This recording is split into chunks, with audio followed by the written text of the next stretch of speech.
Hello दोस्तों, आज मैं आपके सामने में एक नया वीडियो लेके आ रहा हूं और इसका शीर्षक है गांधीयन स्ट्रगल फॉर इंडिपेंडेंस। 1915 में हिंदुस्तान आने के बाद सबसे पहले उन्होंने हिंदुस्तान का दौरा किया, पूरे देश का भ्रमण किया और हिंदुस्तान की जो सामाजिक, आर्थिक और राजनीतिक जो समस्याएं थी उससे वो रूबरू हुए।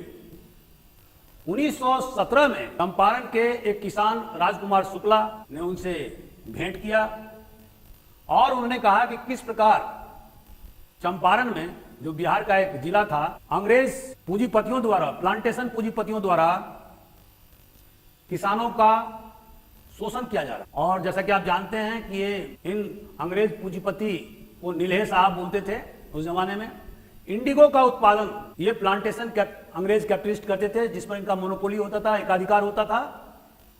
और ये किसान को प्रति एकड़ में 3 कट्ठा 3/20, 1 एकड़ में 20 कट्ठा जमीन होता है, तो 3 कट्ठा जमीन हर किसान को नील का उत्पादन, मतलब इंडिगो का उत्पादन करने के लिए ये अंग्रेज प्लांटेशन पूंजीपति मजबूर करते थे। इसको 3 कट्ठिया सिस्टम कहा जाता था।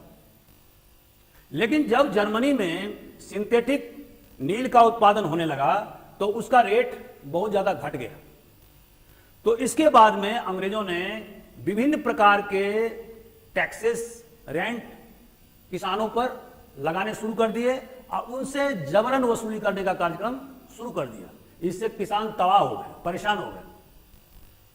तो इसी समस्या को सुलझाने के लिए राजकुमार शुक्ला ने महात्मा गांधी को चंपारण बुलाया 1917 में, और महात्मा गांधी के साथ में डॉक्टर राजेंद्र प्रसाद और बहुत सारे बिहार के नेता भी वहां पर शामिल थे।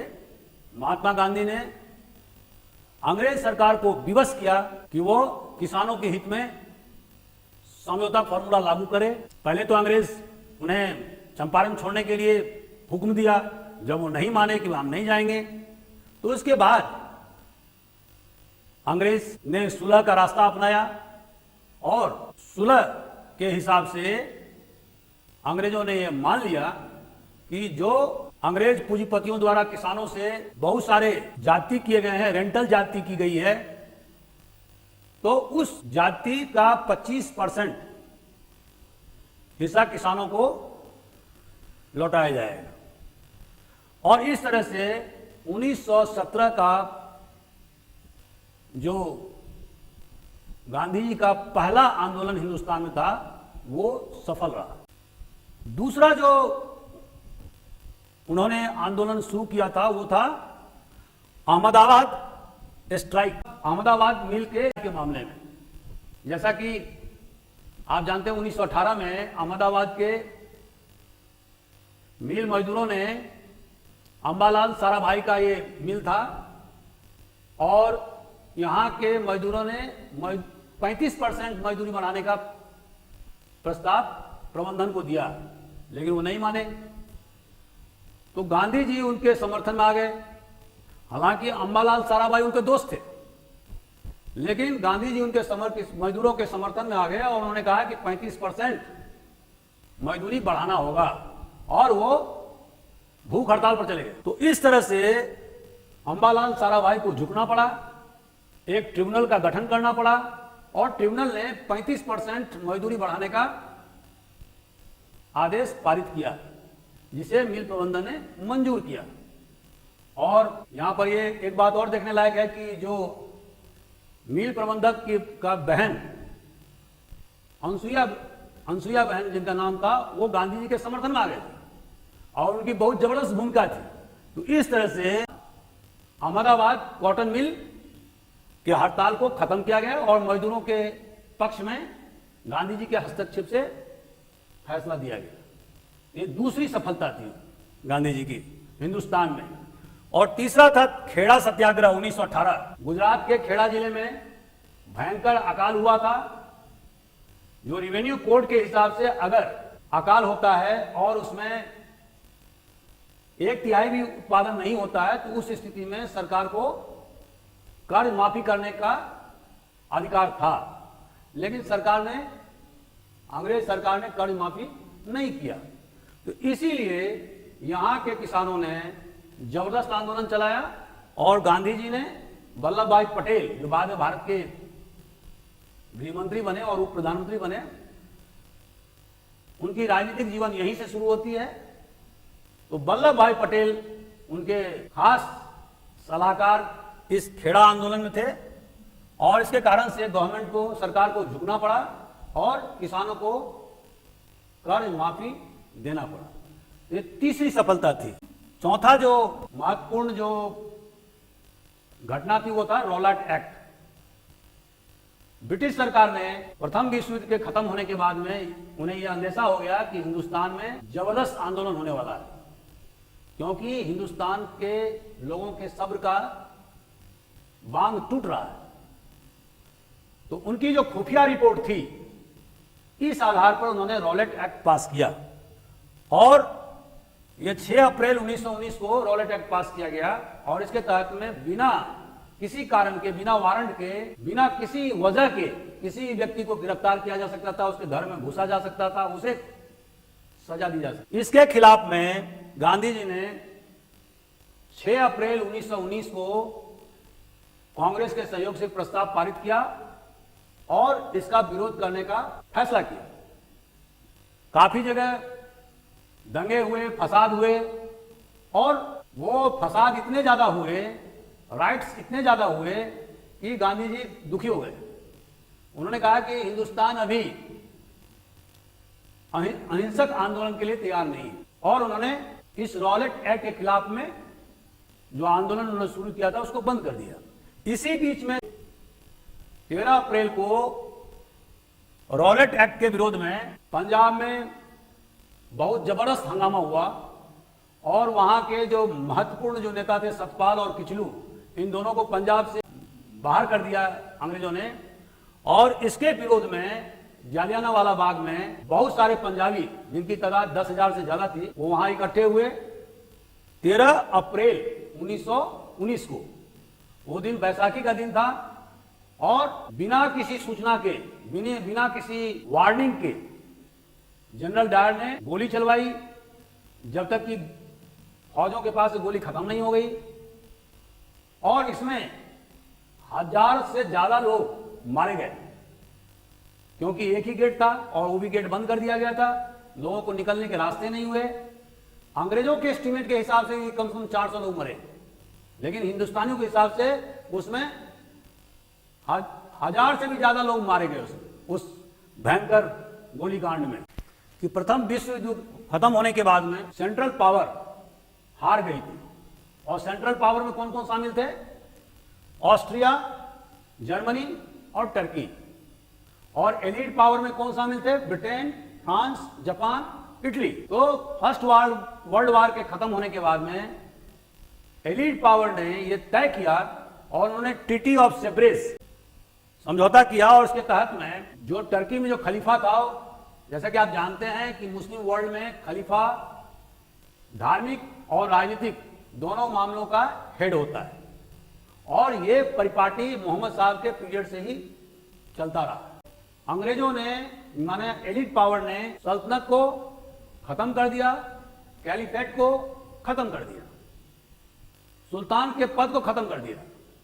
तो इसी के कारण से हिंदुस्तान के जो मुस्लिम नेता थे, खास करके मोहम्मद अली, शौकत अली, मौलाना हसरत मोहानी, अबुल कलाम आजाद, ये बहुत सारे मुस्लिम नेता वो ये चाहते थे कि ओटोमान साम्राज्य के सुल्तान के पद को समाप्त नहीं किया जाए और मुस्लिम वर्ल्ड के जितने भी धार्मिक संस्थान हैं उसका हेड उसे रहने दिया जाए। लेकिन एलिट फोर्स ने ये नहीं माना और सल्तनत को समाप्त कर दिया।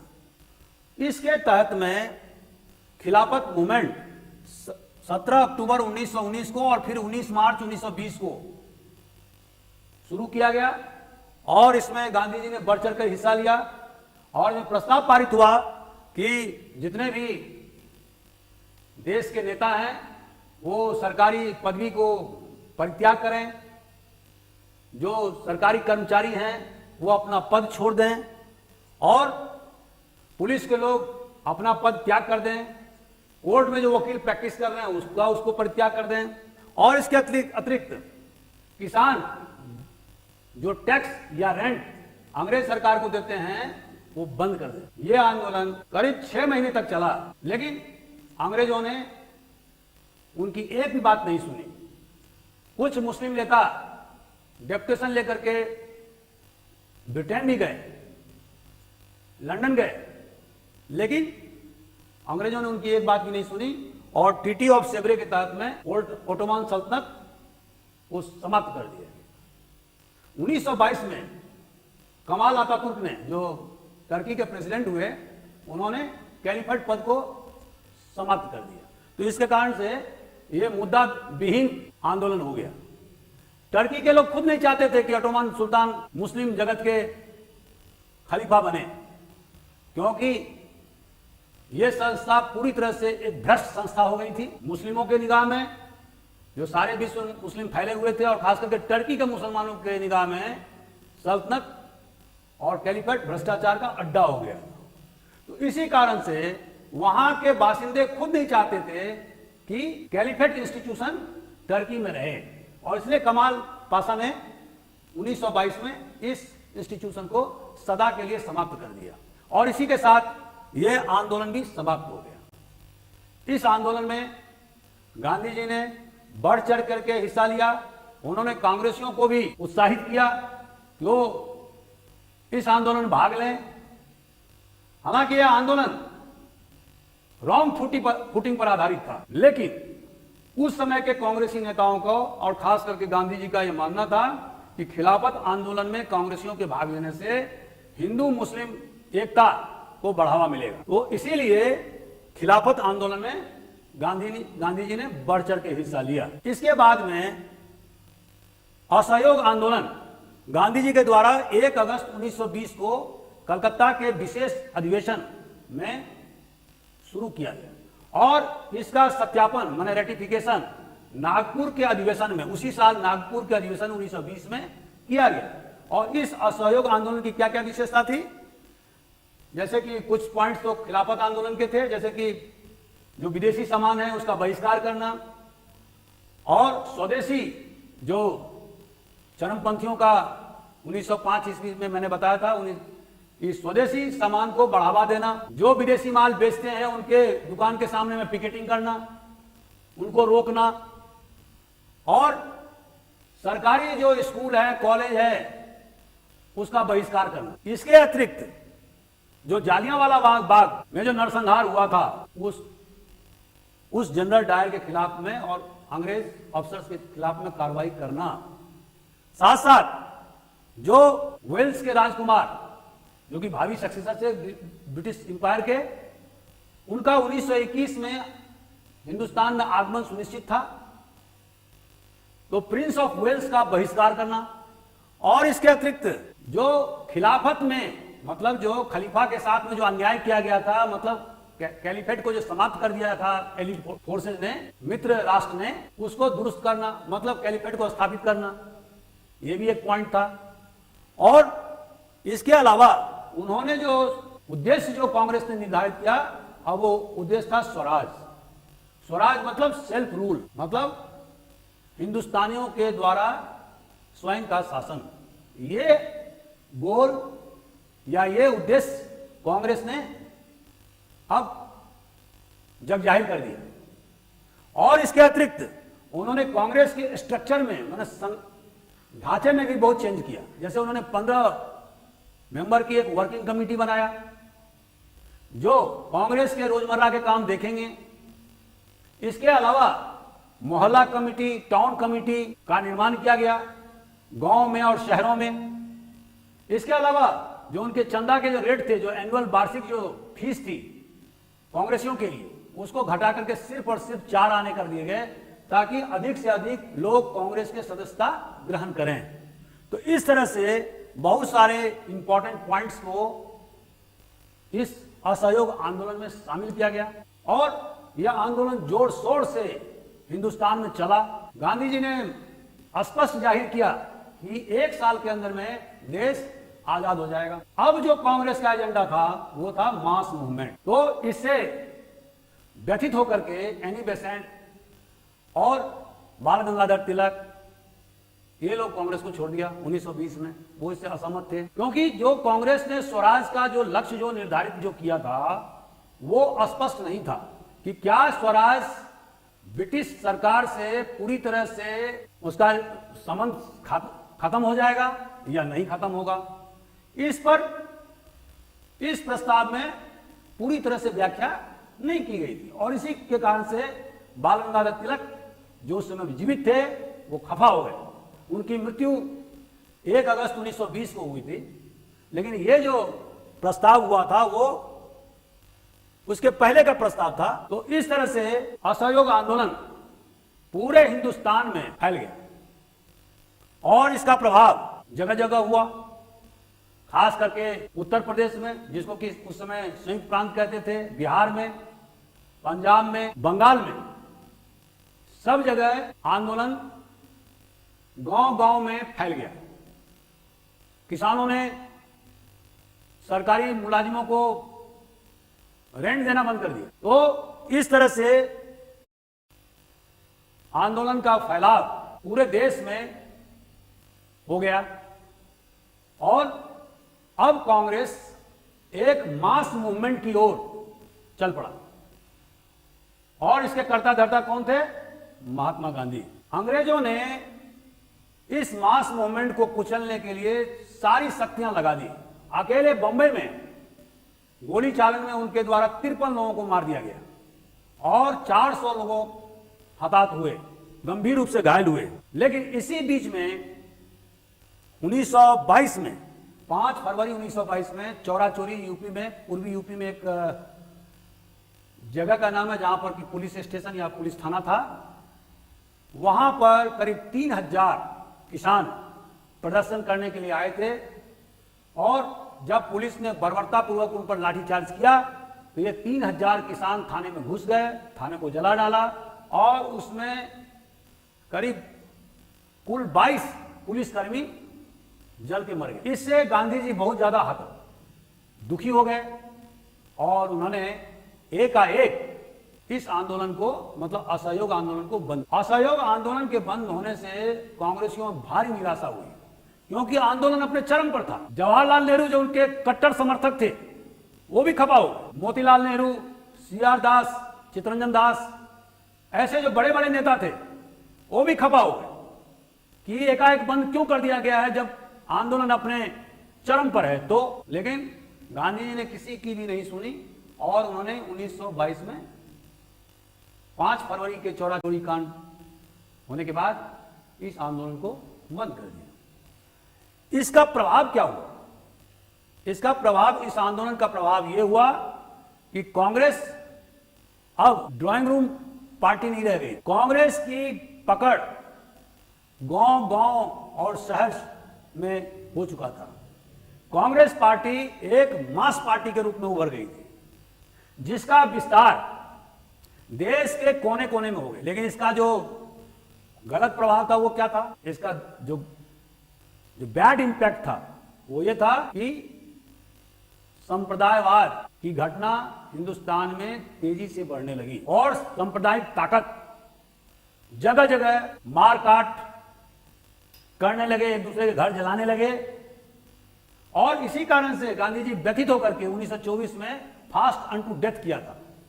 हालांकि उसका ज्यादा असर नहीं हुआ और इसका एक इंपैक्ट और भी हुआ कि मोतीलाल नेहरू, चित्तरंजन दास जैसे सरीखे नेता कांग्रेस छोड़ दिया और उन्होंने स्वराज पार्टी का गठन कर लिया, क्योंकि असहयोग आंदोलन के प्रस्ताव में यह भी बात शामिल था कि किसी प्रकार से इलेक्टेड बॉडीज में का बहिष्कार करना, और इस बिंदु पर ये दोनों नेता सहमत नहीं थे। इसीलिए उन्होंने कांग्रेस छोड़ करके स्वराज पार्टी का निर्माण किया और वो लेजिस्लेटिव असेंबली में, विधानसभाओं में चुनाव लड़े और उन्हें अप्रत्याशित सफलता भी मिली। इसके बाद 1930 में गांधी जी ने पुनः असहयोग आंदोलन, जिसको बोलते हैं सिविल डिसोबीडियंस मूवमेंट, ये 1930 में शुरू किया। और इसका रीजन क्या था? इसका रीजन ये था कि 1919 के एक्ट में, जैसा कि दोस्तों आप जानते हैं, इस एक्ट के माध्यम से द्वैत शासन की स्थापना की गई थी, मैंने डायरकी की स्थापना की गई थी, जो मैं पहले की वीडियो में बता चुका हूं। और इसके तहत में राज्यों को जो अधिकार दिए गए थे उसको दो भागों में बांट दिया गया, ट्रांसफर्ड और रिजर्व।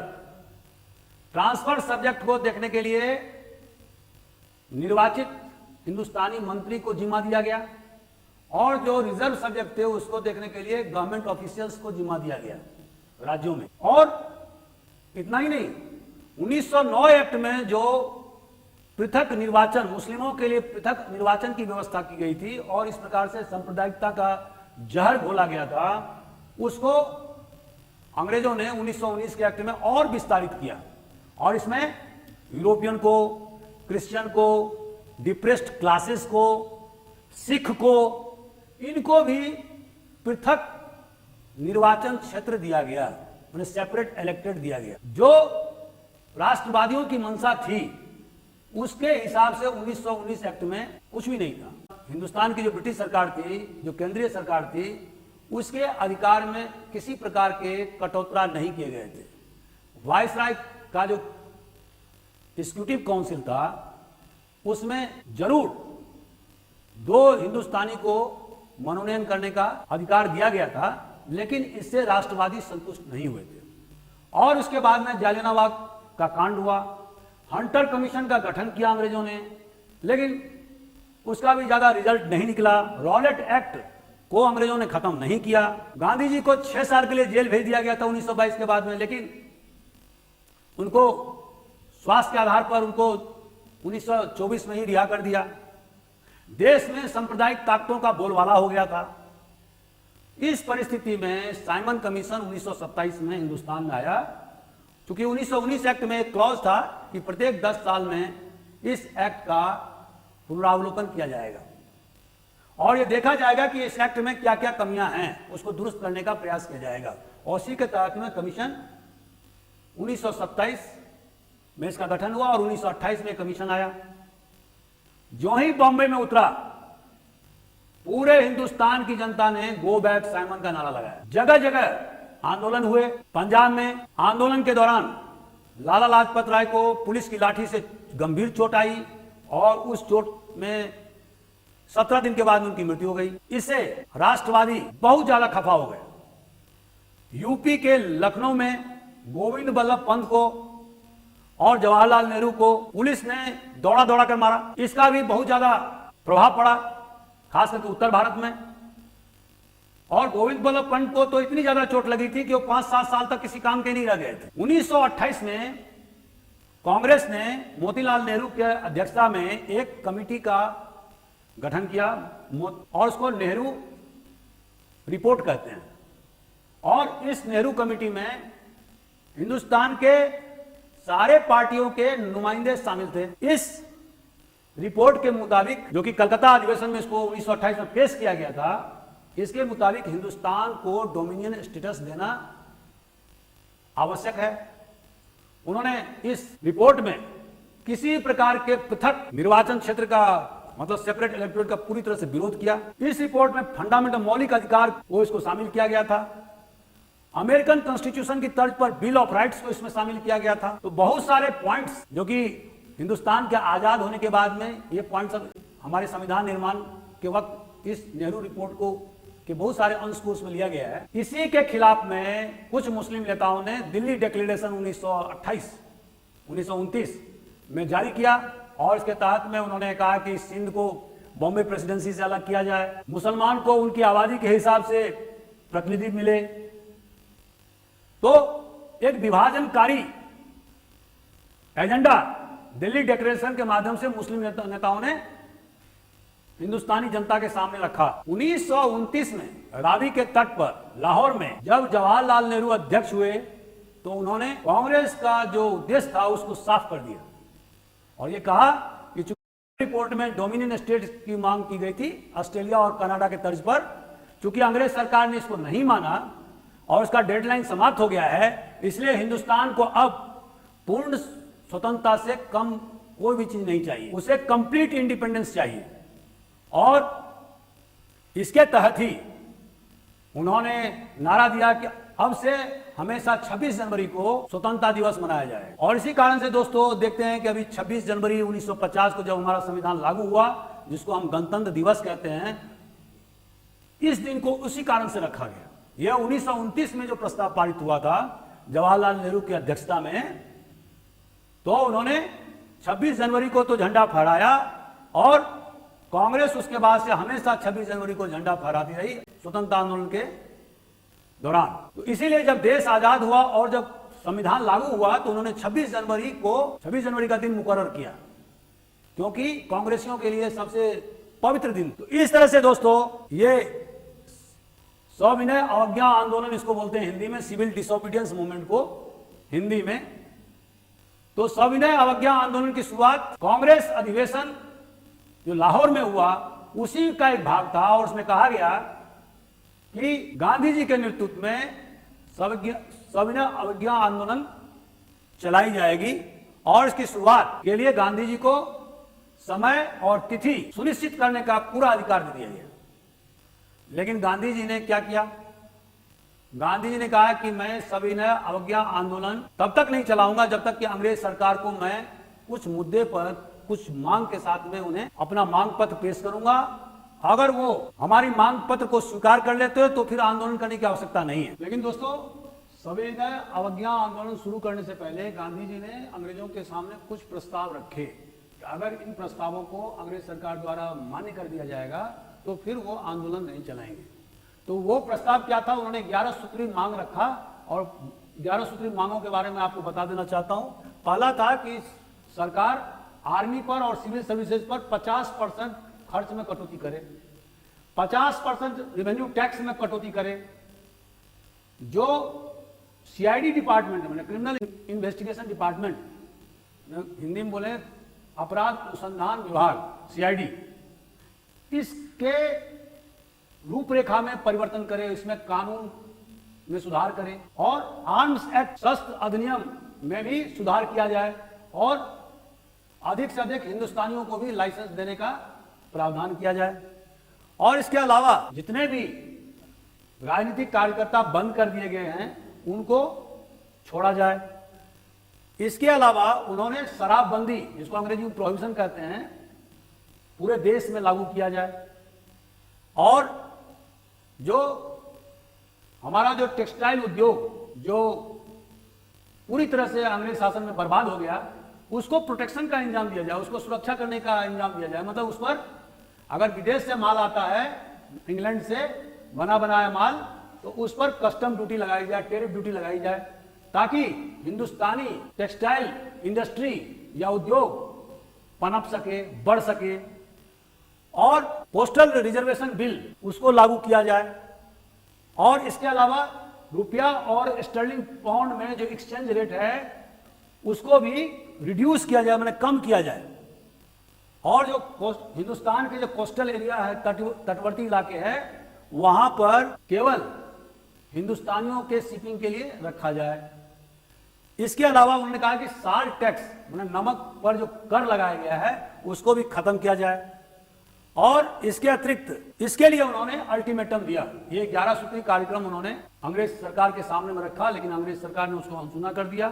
तो इसके बाद में गांधी जी ने 12 मार्च 1930 से उन्होंने दांडी मार्च की शुरुआत किया और इसकी शुरुआत अहमदाबाद से हुई।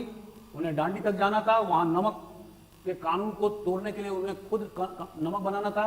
78 वॉलंटियर के साथ में वो रवाना हुए और फिर 6 अप्रैल 1930 को दांडी में जाकर के उन्होंने नमक के कानून को तोड़ दिया। इसके बाद में गांधी जी का कार्यक्रम धरसाना में भी नमक बनाने का था, लेकिन उसके पहले ही उनको बंद कर दिया गया और अंग्रेज सरकार ने मार्शल लॉ पूरे देश में लगा दिया और करीब 60,000 लोगों को जेल में बंद कर दिया गया। तो इसका प्रभाव बहुत ज्यादा पड़ा। जब गांधी जी को 5 मई 1930 को जब अरेस्ट किया गया था तो इसका व्यापक असर पूरे देश में फैला और जगह जगह आंदोलन हुए। शुरू में तो आंदोलन बहुत ही अहिंसक था, बाद में तोड़फोड़ होने लगे। अंग्रेज सरकार ने सख्ती से इस आंदोलन को दबाने का प्रयास किया, और लेकिन ये आंदोलन दबा नहीं, पूरे हिंदुस्तान में ये आंदोलन फैल गया। जैसे बंगाल में साल्ट टैक्स में नमक के कानून को लोगों ने तोड़ दिया, चौकीदारी टैक्स के खिलाफ में उन्होंने अभियान चालू किया। इसी तरह से बिहार में चौकीदार टैक्स के खिलाफ में लोगों ने आंदोलन चालू किया। राजा गोपालाचारी ने मद्रास में त्रिचनापल्ली से वेदारण्यम तक पैदल यात्रा करके वहां पर समुद्र के पानी से नमक बनाया और इस तरह से कानून साल्ट टैक्स को, नमक के कानून को तोड़ दिया। सोलापुर में टेक्सटाइल वर्करों ने करीब 15 दिन तक पूरी तरह से हड़ताल कर दिया, सब काम ठप कर दिए सोलापुर में, महाराष्ट्र में। और नॉर्थ वेस्टर्न फ्रंटियर इलाके में अब्दुल गफार खान के नेतृत्व में, जिसको बादशाह खान भी कहते हैं, खुदाई खिदमतगार संस्था, जिसको कि रेड शर्ट भी बोला जाता था क्योंकि ये सभी लाल रंग के शर्ट पहनते थे, इसलिए इस संस्था के सदस्यों को रेड शर्ट कहा जाता था। इनके द्वारा भी जगह जगह पश्चिमोत्तर प्रांत में धरना, प्रदर्शन, आंदोलन किए गए। और बारदोली में वल्लभ भाई पटेल के नेतृत्व में नो टैक्स अभियान, सूरत डिस्ट्रिक्ट में पड़ता है ये, नो टैक्स अभियान, कानून किसी प्रकार के कर नहीं देने का अभियान उनके द्वारा चालू किया गया, जो कि बहुत सफल रहा। संयुक्त प्रांत में आज के उत्तर प्रदेश में जवाहरलाल नेहरू ने आंदोलन चलाया और उन्होंने नो रेवेन्यू और नो रेंट का नारा दिया। नो रेवेन्यू से मतलब था कि उनके द्वारा जमींदारों से आह्वान किया गया था कि वो अंग्रेज सरकार को टैक्स नहीं दें, और नो रेंट से उनका तात्पर्य था कि जो किसान है वो अंग्रेज सरकार को टैक्स नहीं दें। लेकिन चूंकि जमींदार अंग्रेज शासन के पिट्ठू थे तो नो रेवेन्यू आंदोलन तो सफल नहीं हुआ, लेकिन नो रेंट आंदोलन सफल हुआ और किसानों ने अंग्रेज सरकार को टैक्स देने से साफ मना कर दिया, इनकार कर दिया। तो ये सारे देश में इस आंदोलन का पूरा प्रचार प्रसार हुआ और इस आंदोलन की सबसे बड़ी विशेषता यह थी कि इसमें महिलाओं ने, विद्यार्थियों ने बढ़ चढ़ करके हिस्सा लिया। और ये आंदोलन 1920 के जो असहयोग आंदोलन था उससे भी व्यापक आंदोलन का स्वरूप इस समय हो गया और कांग्रेस घर घर पहुंच गई। चरखा को बहुत ज्यादा पॉपुलराइज किया गया, उसको बहुत ज्यादा लोकप्रिय बनाया गया। गुजरात में आनंद, बोरसर, नादियाद में लोगों ने नो टैक्स अभियान चालू कर दिया। तो इस तरह से दोस्तों हम देखते हैं कि इस आंदोलन का व्यापक असर पड़ा और इसी कारण से अंग्रेज गांधी जी से समझौता करने के लिए विवश हो गए। और 1931 में 5 मार्च 1931 में गांधी जी के साथ में उस समय के वायसराय लॉर्ड इरविन ने समझौता किया और उसको कहते हैं गांधी इरविन समझौता। और इसके महत्वपूर्ण बिंदु क्या थे? पहला बिंदु यह था कि जितने भी राजनीतिक कार्यकर्ता को गिरफ्तार किया गया है उनको छोड़ दिया जाए। दूसरा, सीडीएम सविनय अवज्ञा आंदोलन को बंद कर दिया जाए। तीसरा, Congress second round table conference में भाग लेगी जो लंदन में होने जा रहा है। ये सारे महत्वपूर्ण पॉइंट गांधी इरविन समझौता में था। और एक पॉइंट और था कि जो कोस्टल एरिया है, जो तटवर्ती इलाके हैं, वहां के जो बासिंदे हैं उनको नमक बनाने का अधिकार प्राप्त हो गया, उनको कोई टैक्स नहीं देना होगा। ये सारे 4 महत्वपूर्ण बिंदु थे गांधी इरविन पैक्ट के। लेकिन जैसा कि अंग्रेजों की चाल थी, वो केवल वक्त लेना चाहते थे। They wanted to buy time, क्योंकि उन्होंने देखा कि कांग्रेस का जो आंदोलन है वो बहुत ज्यादा सफल हो रहा है। उसको तोड़ने के लिए लॉर्ड इरविन ने गांधी जी के साथ में समझौता किया और इस कारण से जो सविनय अवज्ञा आंदोलन था वो बंद हो गया। अंग्रेज अपने चाल में सफल हुए, लेकिन जो सेकंड राउंड टेबल कॉन्फ्रेंस में गांधी जी जो लंदन में भाग लेने गए थे, देश के अन्य पार्टी के नेताओं जैसे मुस्लिम लीग, हिंदू महासभा और डॉक्टर अम्बेडकर, ये सारे लोग गए थे वहां भाग लेने के लिए। और उसके बाद जब गांधी जी वापस आए तो उन्हें बहुत भारी निराशा हुई और उन्होंने फिर 28 दिसंबर 1931 को सविनय अवज्ञा आंदोलन शुरू करने का ऐलान कर दिया।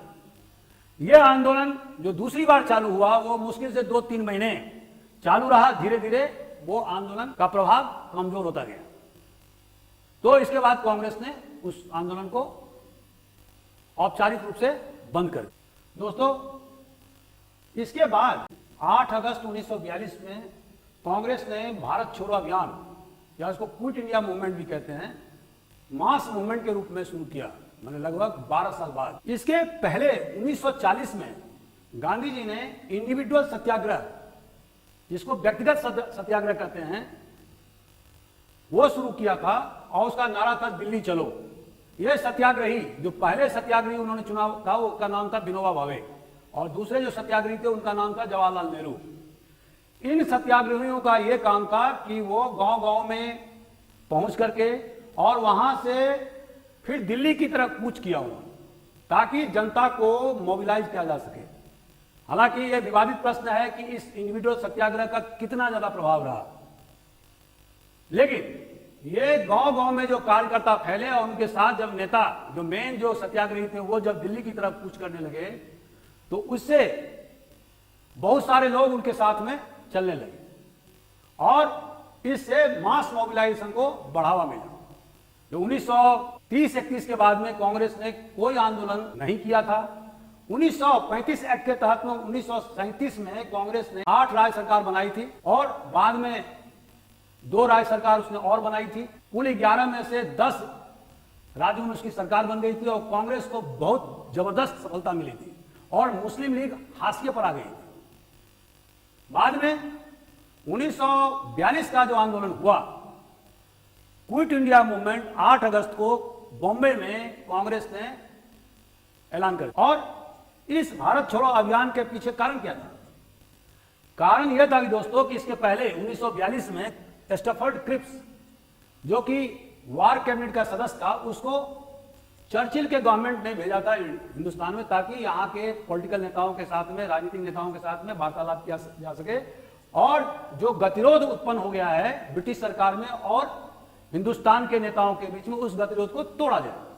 और इसके तहत में क्रिप्स मिशन 1942 में आया और उसने रिकमेंड किया कि चूंकि सेकेंड वर्ल्ड वार चल रहा था, तो उन्होंने रिकमेंड किया कि वार खत्म होने के बाद में, द्वितीय विश्व युद्ध समाप्त होने के बाद में, हिंदुस्तान में एक यूनियन गवर्नमेंट बनाई जाएगी और उसे डोमिनियन स्टेटस का दर्जा दिया जाएगा। जो रिलीजियस मतलब धार्मिक और रेशियल मतलब नस्लीय जो माइनॉरिटीज हैं, उन्हें विशेष रूप से प्रोटेक्शन दिया जाएगा और इसके लिए भारत सरकार और ब्रिटिश सरकार के बीच में समझौता किया जाएगा। एक संविधान निर्माण बनाने वाली संस्था बनाए जाएंगे, लेकिन उसके साथ में एक चीज और जोड़ दिया गया कि अगर कोई प्रोविंस या राज्य अगर यूनियन से अलग होना चाहता है तो वो सिसीड कर सकता है, मतलब वो अलग हो सकता है। अतः इस प्रकार से क्रिप्स मिशन के द्वारा पाकिस्तान के बुनियाद रख दी गई। इस सिफारिश को कांग्रेस ने सिरे से खारिज कर दिया और उसे बताया post dated cheque. Gandhi ji ने इसका क्या कहा? पोस्ट डेटेड चेक है, इसको कोई तवज्जो नहीं दिया कांग्रेसियों ने। इसी तरह से दूसरे पार्टियों ने भी कोई तवज्जो नहीं दिया। तो इस कारण से दोस्तों कांग्रेस को मास मूवमेंट अभियान शुरू करने के लिए मजबूर होना पड़ा, क्योंकि देश में खाने पीने के सामान की दाम बहुत ज्यादा बढ़ रहे थे, जो लोगों का जीवन जीना दुर्भर हो रहा था।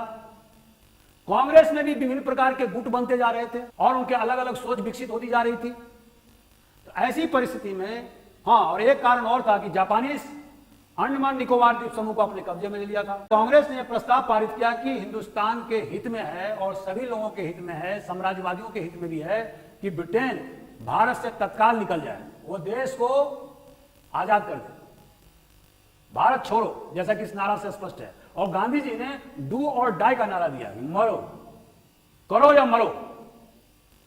और इसके तहत दोस्तों पूरे हिंदुस्तान में इस आंदोलन का जबरदस्त प्रभाव पड़ा। शुरुआती दिन में यह आंदोलन पूरी तरह से अहिंसक था।